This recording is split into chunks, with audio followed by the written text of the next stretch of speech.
Hello everyone. So आज আমি ratio and प्रोपोर्शनर part 4 तो आलोचना करिम.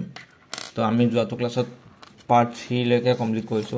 तो আজি पार्ट 4 तो आमी आलोचना करिम. तो पार्ट 4 ৰ ফাৰ্স্ট क्वेश्चन तो চোৱা. তোমালোকে এবাৰ সলভ কৰিব ট্ৰাই কৰা.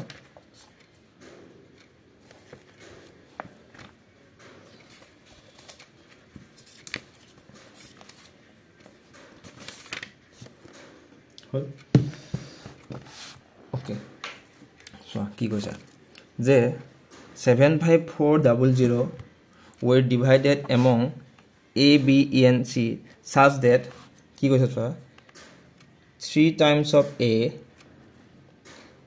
9 times of B and 4 মানে এই গুটেইটা সমান and 4 times of C হল. তো আমি যোৱা ক্লাছত কি কৈছিলো যদি এনেকে থাকে আমি A B C ৰেশিও তো আমি মানে উলাব পাৰো A:B C হয়.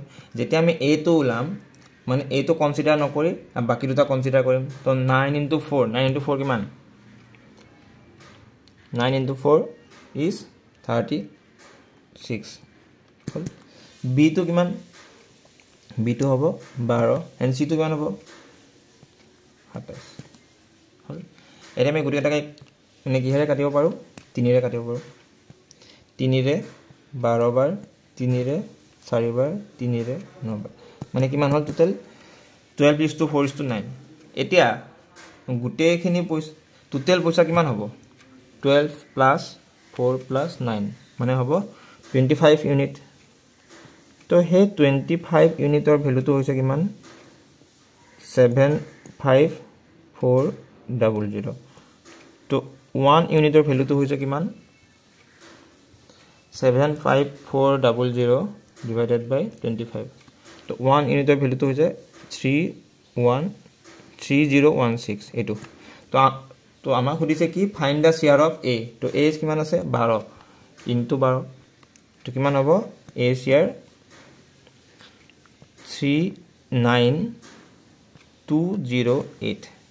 this is the answer.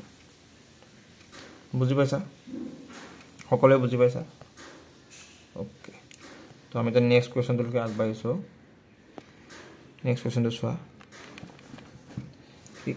ইয়াতে কি কৈছে যে a sum of money is distributed among A, B and C. A is to B is to C is to D দিয়া আছে কিমান 5 is to 2 is to 4 is to 3. তাৰপিছত কি কৈছে চোৱা if C gets 1000 more than D. Okay মানে C এ D কে 1000 টকা বেছি পাইছে according to ratio তাহাতৰ কিমান বেছি 1 ইউনিট বেছি. হে 1 ইউনিটৰ ভ্যালুটো মানে কিমান 1000 হল. তো আমাক খুদিছে যে B শেয়ার কিমান B কিমান আছে 2 ইউনিট. তো কিমান হ'ব 2 into 1000 is equal to 2000 হল. বুজি পালা ওকে. নেক্সট কোৱেশ্চন তো চোৱা কি কৈছে. তো খুদিছে দে the salary of A, B and C. The salary of A, B and C দিয়া আছে A is to B is to C salary দিয়া আছে কিমান 2 is to 3 is to 5. তো এটো আমি কি কৰিব পাৰো আমাৰ মানে সুবিধাৰ কাৰণে এটো 2 নিলিখি কেনে 200 লিখিব পাৰো এটো 300 লিখিব পাৰো এটো 500 লিখিব পাৰো. তো তেতিয়া আমাৰ কি হ'ব এই মানে তোমাৰ ইনক্ৰিমেন্ট কৰোতে ইজি হ'ব. ইনক্ৰিমেন্ট কৰোতে ইজি হ'ব. তো দুখৰ যদি 15% উলাও কিমান হ'ব 30 হ'ব মানে এটো কিমান হ'ব এইটো কিমান হৈ গল 230 হৈ গল. যদি 3খৰ কিমান উলাও 10% মানে কিমান 3খৰ 10% মানে 30 তো কিমান হ'ব 330 আৰু 500 20% মানে কিমান 500 into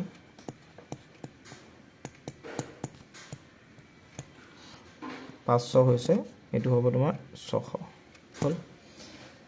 মানে ইকেটা আছিলে ওল্ড ৰেশিও ইকেটা আছিলে ওল্ড এন্ড আমি ইকেটা পালো কি new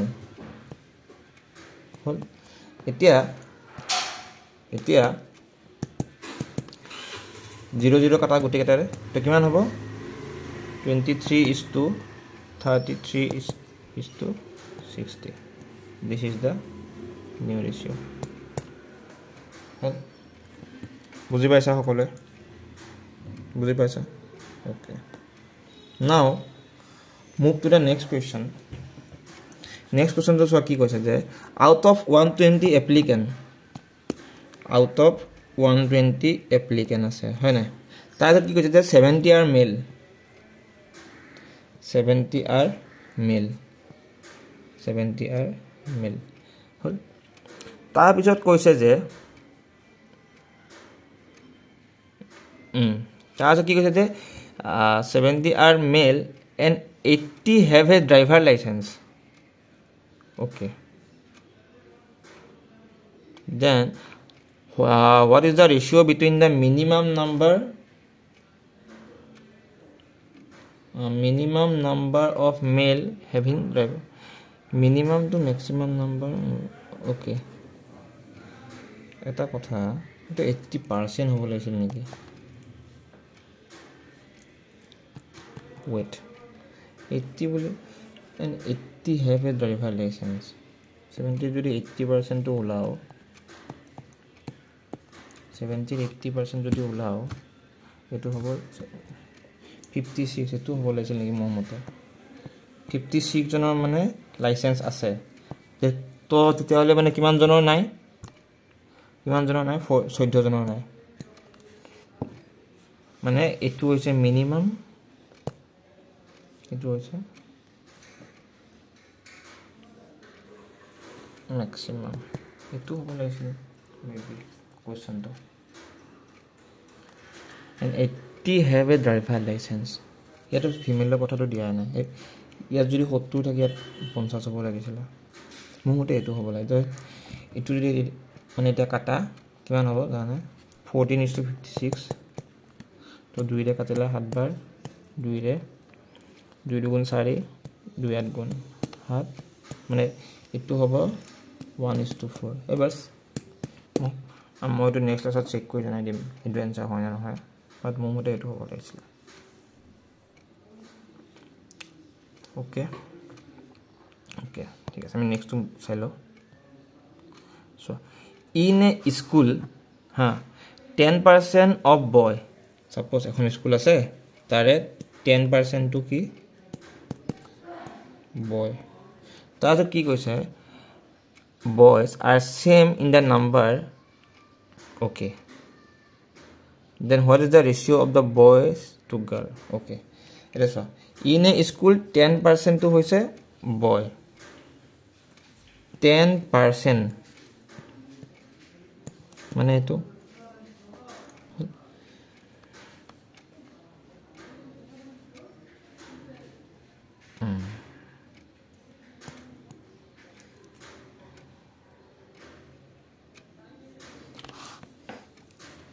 okay let's check this question in a school 10% of boy are same in the number as 1/4 of the girl okay এগুলা কইব না লাগে তাহে কই 10% of boy is equal to 1/4 of the girl এটো তো 10% মানে কিমান 1/10 and 1/4 of the girl মানে এটো হচ্ছে 1/4 এটো boy এটো girl তো কিছু যে boy এটো 2 রে কাটিলে দুবার এটো কাটিলে 5 বার তো boys to girl ratio কিমান হ'ব 5 is তো কিমান হ'ব 5/2 this is the answer বুজি পাইছা কোন কমপ্লিকেটেড কই দিছে কোৱেশ্চনটো বুজি পাইছা ওকে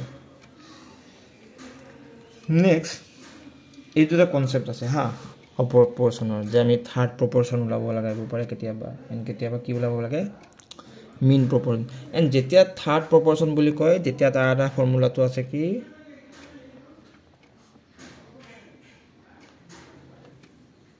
সো এটা ডাইৰেক্টলি তিনটা ভ্যালু দিয়া আছে তো আমি এনেকে 9:7 হ'ব আটো proportion থার্ড proportion এটো 6 তো proportional নিয়ম মতে কি কৈছিল যে এই দুটাৰ পূৰণ আৰু এইটো পূৰণ সমান তো কিমান আছিল 7x = 9 * 14 তো 7 এর এক কাটা দুবার তো x এর ভ্যালু কিমান হ'ব 18 দিস আনসার বুজি পাইছা ওকে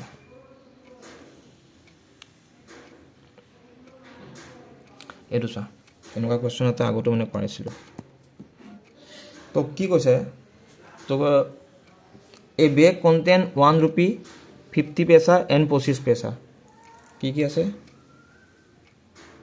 rupees 1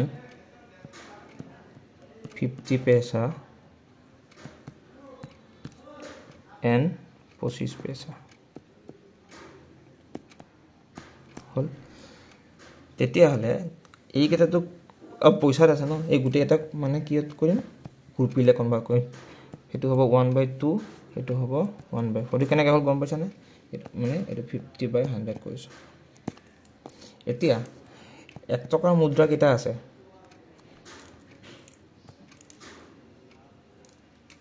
1 টকাৰ মুদ্ৰা কেটা আছে তিনটা আছে 3x প্লাস এই মুদ্ৰা কেটা আছে 4x plus 1/4 into 6x তো কিমান হল এখিনি কইলে 3x plus 2x plus 3/2x এখিনি এটা আমি সলভ কৰিম আমি পাম 2 6x মানে এটা কোন এক আছে তো 1 2 মানে একক 2 কৰিবলৈ দুবা মানে দুগুণ কৰিব লাগিব আৰু তো তেনেকে সেম 3 মেন দুগুণ কৰিছো এটো 2 হ'ব এটো হ'ব 4x plus 13x plus 3x 3x তো এই গুটেখিনি ভ্যালুটো দিয়া আছে কিমান 143 ওকে এই গুটেখিনি ভ্যালুটো দিয়া আছে 143 এটো হ'ব 13 হল 13 এটো হ'ব 143 into 2 তো এটো হ'ব 11 তো x এর ভ্যালু কেন পালো x এর ভ্যালু পালো 11 তো আমাক কি সুধিছে যে 50 পয়সা মুদ্রা কেটা তো 50 পয়সা কেটা আসলে 50 পয়সা 2x না 4x 4 into 11 which is 44 টা 50 পয়সা মুদ্রা আছে বুঝি পালো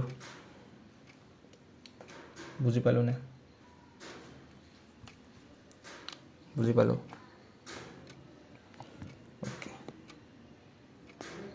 Now move to the next question.